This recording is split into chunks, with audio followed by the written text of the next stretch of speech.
Who is ready for another awesome video in the epoxy playlist here on my YouTube channel? And as you can see here, we do have this highlight clip from the full-length content. Check the info card above or the video at the very end to see the full-length video of us creating this awesome 30-ounce skinny tumbler for my wife for Mother's Day.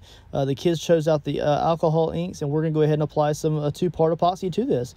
Now, this epoxy is Flynn Sister. Make sure you follow your instructions when applying this to any of your projects, or even just applying this to any projects like canvases, tumblers, dioramas, or anything you may have going on in the studio where you may need a nice, beautiful layer of epoxy protection.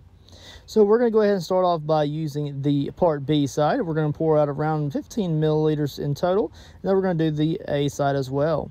So we're going to go ahead and see the seam line there of the two epoxies, as they don't want to mix together because A and B are separated. But we're going to go ahead and use a popsicle stick and give it a nice stir here. Now, this is a time-lapse stir into application of the epoxy to this beautiful tumbler.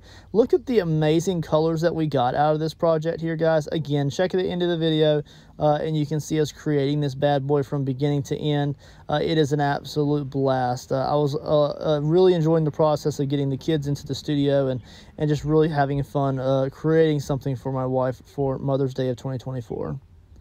So here we are, just using a gloved hand to apply this epoxy here. Usually I do a lot of epoxy work as I get ready for bed, so that way I can just kind of sit in the studio and then it can spin all night and set up while I'm actually sleeping and getting some shut-eye.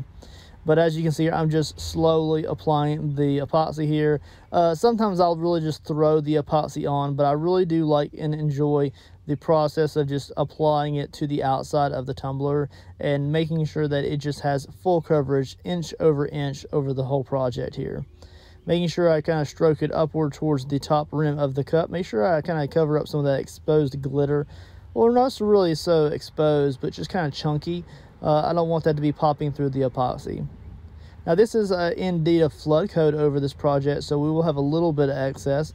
But let's go ahead and get ready to zoom in here, and you can kind of see just a little bit of a closer image of me applying that epoxy to the outside jacket of the tumbler. Isn't that an amazing process, you guys? Look how smooth, look how great. And I'm really not worried about bubbles in any way. Any kind of bubbles that I have, not only am I applying pressure with my finger as I kind of apply this Flynn Sister epoxy, but I'm also going to use the heat gun and the torch in a moment just to make sure that I pop any residual bubbles. A little bit of heat for epoxy is always a good thing. It's not going to hurt at all. Actually, cold epoxy can cause it not to cure, so you do need it to roughly be around above 73 degrees, and you need to have low humidity. Too much humidity and you'll get kind of like a sticky epoxy, because that epoxy kind of wants to saturate all the humidity out of the air.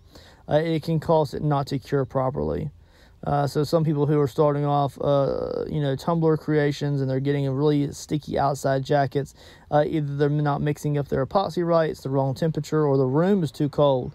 Even if the actual tumbler itself is too cold, when you apply the epoxy, it can cause adverse effects on the epoxy layer here. Now, the residual epoxy that I have in the little medicine cup here, I'm just going to do figure 8 kind of application here. And it's just going to pour the rest of that on there, and then it will self-level. This is a regular set, not a fast set. So this will give it just a little bit of extra protection and not allow us to waste that epoxy. We don't need to waste it. We're doing a flood coat here to give a really good coverage overall. So that's what this is for. We're going to go ahead and use that where it needs it, and then let the epoxy self-level on its own. It's looking pretty good, you guys. So now we're going to go ahead and get the heat gun, and I do this on a low setting. I don't do it on a high setting. There's no need for all that. Don't get any blowback on particles and have like dust and hair and stuff that is on the workstation up and into the epoxy. Just a nice light layer of heat will apply a little bit of bubble popping to that.